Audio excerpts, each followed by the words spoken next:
Hi everybody, we've been talking about the parts of the muscle and what structures there are within muscle cells that allow them to interact to create contraction. Today we begin the physical process of contraction and talking about how these structures interact. This is leading us up to next time's intro to the sliding filament theory, which, like I said before, is the thing for this part of muscle physiology. It's how muscles are able to function, so today, I guess, looks at the anatomy behind that physiology. Each muscle fiber is connected to a nerve, a motor neuron. And if you remember from your previous pictures, and you're seeing it here too, that motor neuron comes down to touch the muscle.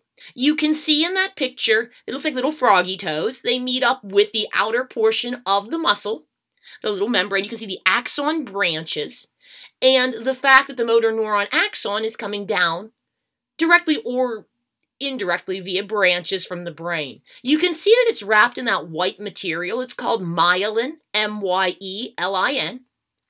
Myelin serves the same purpose for nerves that the outer coating on an electrical cord serves. We have a vacuum cleaner in the garage.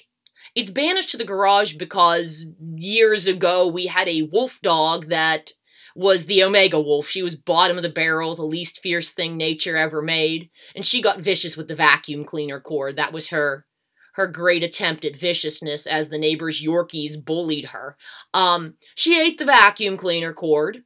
So when I plugged it in to sweep out my car once, my mother forgot to tell me that, and I grabbed the exposed wire and zapped myself because Penny the wolf ate the cord. Without myelin around your motor neurons, the electrical impulses from your brain can actually stray from the nerves. It's insulation that keeps the electrical impulses going where they're going, to the muscles, to other structures of your body. So nerves are insulated like electrical wires. We run on electricity. The body is an appliance. What you'll notice is that if you look at the picture, the name for where the nerve cell meets the muscle is your neuromuscular junction, and you can see that there's a gap in there. The end of the axon doesn't fit tightly up against the muscle.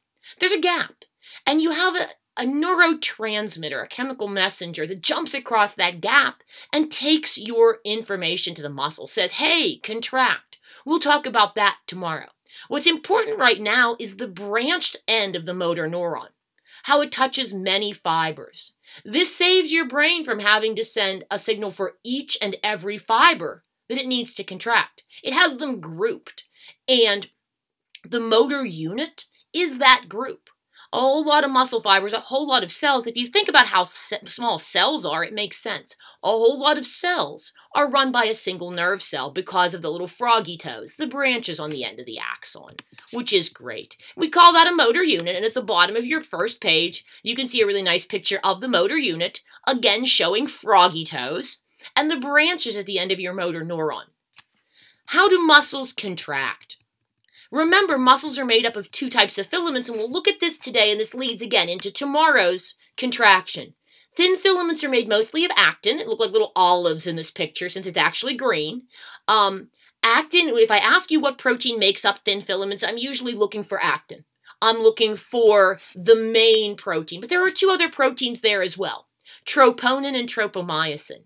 If you know anything about plants, and I don't know how much you know about plants, tropism is a term that's used to describe plant growth.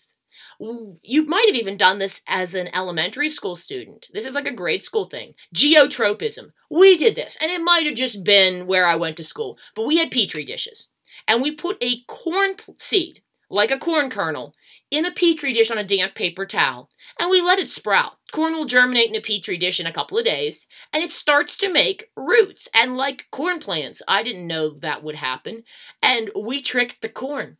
We let it get going. It made its little baby corn plant, its little baby root, and then we flipped the petri dish over so the root was up and the corn was down. And within a few more days, it kept growing because it had water on the little paper towel. You could take the lid off, you could lay it down, take the lid off and water it. Flipped it, the root hooked around to grow down, and the plant hooked around to continue to grow up. That's geotropism, growth in response to gravity, movement in response to gravity. If you have a plant in a windowsill and it leans towards the light, it's phototropism, movement.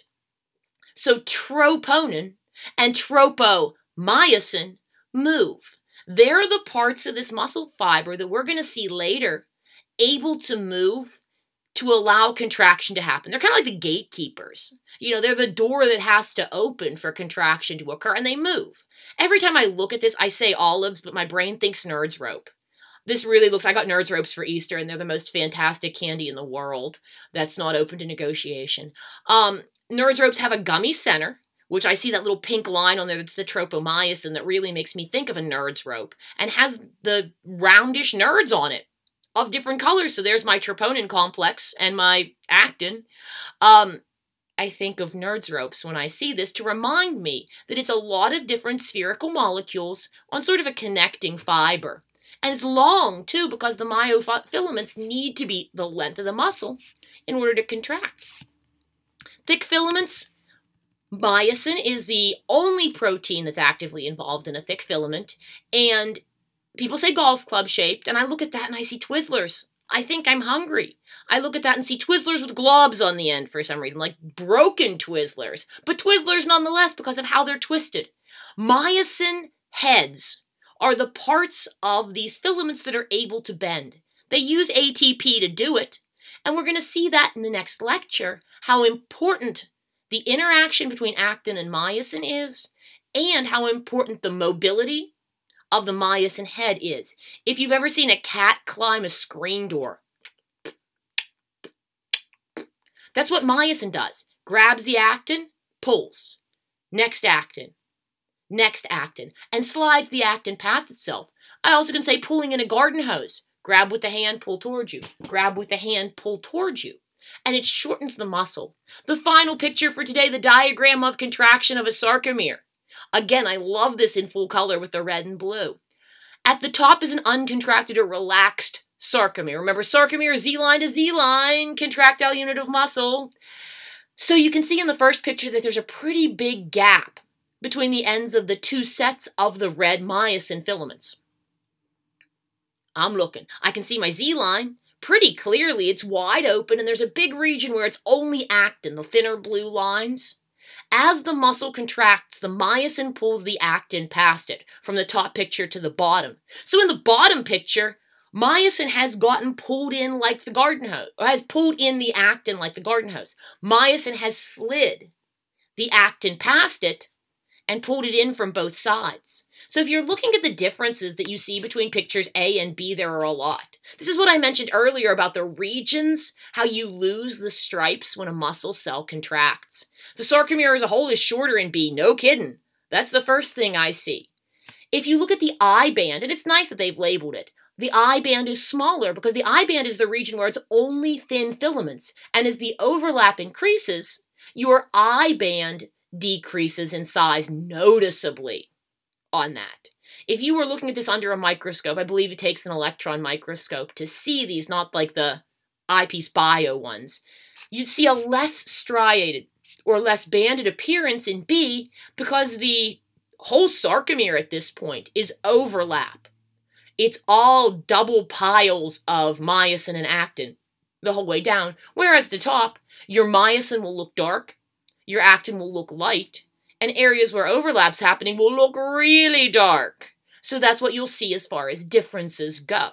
Tomorrow, well, next time, sliding filament theory. Oh boy, have a good day.